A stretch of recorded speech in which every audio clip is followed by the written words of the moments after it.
28ویں ترمیم کا چرچا ہے، شور ہوا ہے، اور بتایا جا رہا ہے کہ یہ جو ترمیم ہے اور بھی اس کے بہت سارے اس کے اندر چیزیں ہیں، لیکن یہ سپریم کورٹ آف پاکستان تو ختم ہو جائے گا،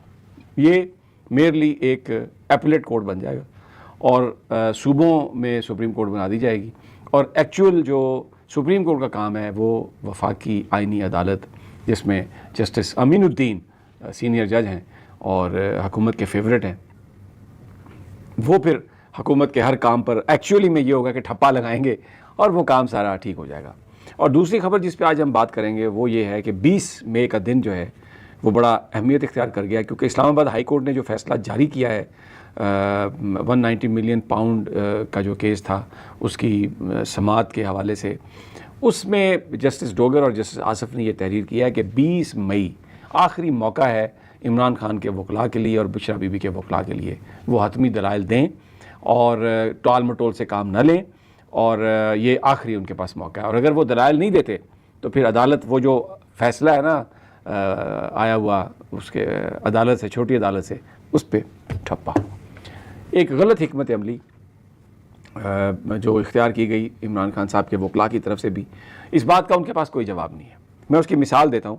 کہ ایمان مزاری، ان کا جو کیس تھا وہ بھی اسی طرح کا کیس تھا، ان کو سزا ہوئی لوور کورٹ سے، تو انہوں نے ضمانت کی درخواست دی، ضمانت کی درخواست نہیں سنی ہائی کورٹ نے، تو وہ سپریم کورٹ چلے گئے اور سپریم کورٹ نے کہا کہ 2 ہفتے میں اس کا فیصلہ کریں۔ لیکن عمران خان صاحب کے وکیل کروڑوں روپے کی فیسیں لے چکے ہیں، میں کوئی ان پر یہ نہیں کہہ رہا کہ انہوں نے کوئی لوٹ کھسوٹ سے کام کیا ہے، ظاہر ہے اچھے وکیل ہیں، ان کی فیسیں لے چکے ہیں، لیکن انہوں نے عمران خان کی جو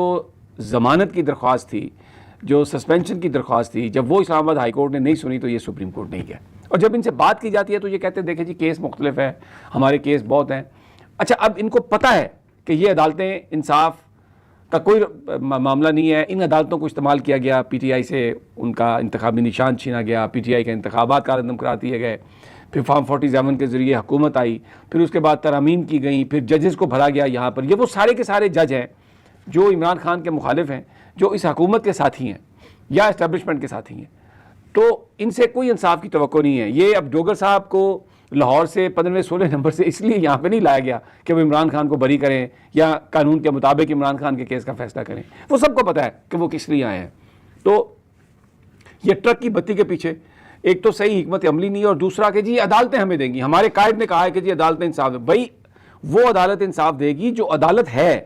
یہاں پر حکومت کے اپنے 2 ساتھی بیٹھے ہوئے ہیں اور وہ ان کی مرضی کے مطابق فیصلے دے رہے ہیں، وہ کہاں کی عدالت ہے؟ وہ تو کوئی عدالت نہیں ہے۔ تو یہ ایک معاملہ جو ہے یہ ایک افسوسناک چیز ہے یہ۔ اچھا، اب 20 کو اگر عمران خان صاحب کے وکلاء حتمی دلائل نہیں دیتے تو ہو سکتا ہے ایک آدھ موقع اور مل جائے، نہیں تو مجھے نہیں لگتا کہ ڈوگر صاحب یہ موقع بھی دیں گے، تو وہ بالکل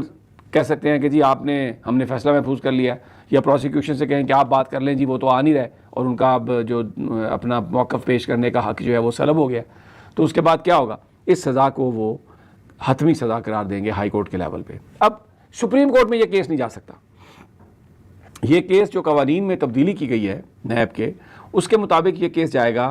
وفاقی آئینی عدالت میں۔ اب وفاقی آئینی عدالت میں امین الدین صاحب بیٹھے ہیں، محمد علی مظہر صاحب بیٹھے ہیں، حسن اظہر رضوی صاحب بیٹھے ہیں، پھر ادھر جمال خان مندوخیل صاحب بیٹھے ہیں۔ یہ انہوں نے مقدمے کے میرٹس پر بات نہیں کرنی، نہ وہاں پر سننا ہے۔ یہ نئے قانون کے تحت انہوں نے صرف یہ دیکھنا ہے کہ کیا ٹیکنیکلی کوئی رائٹ تو سلب نہیں کیا گیا تھا، اور ظاہر ہے وہ یہی کہیں گے کہ کوئی رائٹ سلب نہیں کیا گیا۔ ٹرائل کورٹ نے بھی سزا سنائی ہے اور اس کے بعد اسلام آباد ہائی کورٹ نے بھی سزا سنائی ہے، تو وہ سزا وہاں سے فائنل قرار دے دی جائے گی۔ تو پھر اس طریقے سے جو عمران خان کو مائنس کرنے کا جو فارمولہ ہے وہ امپلیمنٹ ہو جائے گا، اور اس میں جو پارٹی ہے ان کی، جو قیادت ہے ان کا ایک رول ہے۔ آپ دیکھیں کسی نے کوئی احتجاج نہیں کیا، یعنی چند بندے نہیں آتے، کوئی سڑکوں پہ نہیں نکلا، کسی نے کوئی احتجاج نہیں کیا، نہ کوئی پارٹی نے احتجاج۔ وہ جب بھی بات ہو وہ کہتے ہیں کہ جی وہ محمود خان اچکزئی صاحب دیں گے احتجاج کی کال، علامہ راجہ ناصر عباس صاحب دیں گے احتجاج کی کال۔ تو ایک انڈرسٹینڈنگ کے ساتھ یہ ایک بھیانک انڈرسٹینڈنگ ہے، میں یہ کہتا ہوں، اور ایک سازش ہے یہ، اور اس میں جو پی ٹی آئی کی لیڈرشپ ہے وہ سب انوالو ہے اس میں۔ انہوں نے ایسا ماحول بنایا ہے، اس طریقے سے کام کو نکالا ہے آگے کہ عمران خان کے لیے سڑکوں پر لوگوں کو نہیں نکالا، کوئی احتجاج کی کال نہیں دی، اور یہ عام طور پہ کہنا شروع کر دیا کہ لوگ آتے ہی نہیں ہیں جی، لوگ آتے ہی نہیں۔ لوگ اس لیے نہیں آ رہے تھے کہ ان پر اعتماد نہیں تھا، انہوں نے نومبر میں اور اس سے پہلے جو علی امین گنڈاپور نے جس طریقے سے لوگوں کو دھوکے دیے، لوگوں کو بلایا اور بیچ میں ملا ہوا تھا ان کے ساتھ اور ملاقاتیں، ادھر سے لوگ آ رہے ہیں اور سویرے سواتی صاحب نے جا کے احتجاج ملتوی کروایا، تو یہ جو چیزیں اس طرح کی ہوئیں اس پہ لوگ ناراض، بد دل، اور انہوں نے جو پارٹی لیڈرشپ ہے، نہ کہا پارٹی لیڈرشپ نے نہ لوگ آئے. تو جو مڈل ٹیئر ہے آپ کی لیڈرشپ وہ اور سارا یہ جو طاقتور لوگ ہیں ان کی آپس میں، اور عمران خان کو انہوں نے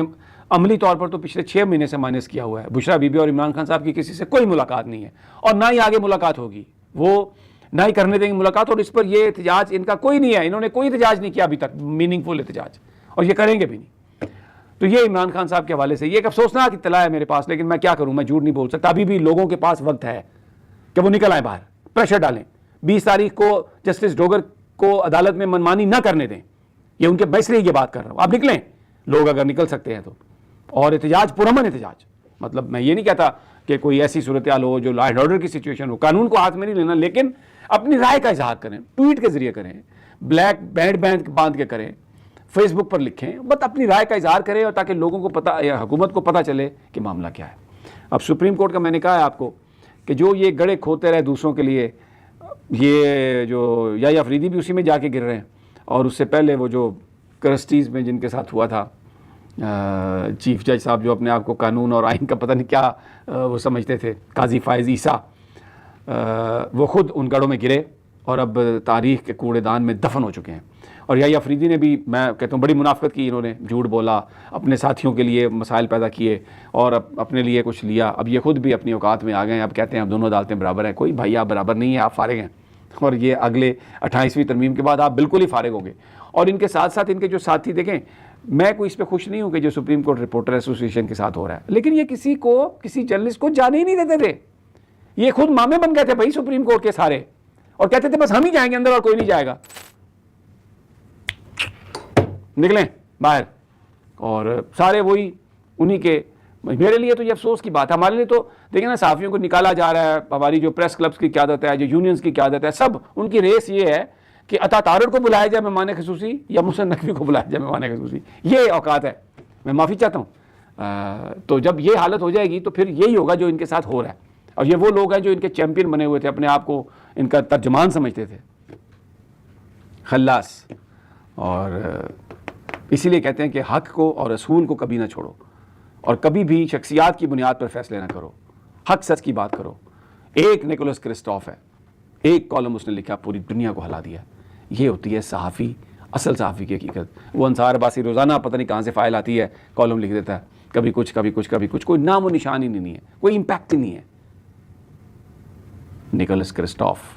آج کے دن وہ صحافی جس نے پوری دنیا کو بتایا کہ قلم کی طاقت کیا ہے. اگر صحافی نہ بکے، ایمان سے بات کرے، حق سچ کی بات کرے، انویسٹیگیشن سے بات کرے، تو اقتدار کے اعوانوں کو یوں ہلا دیتا ہے.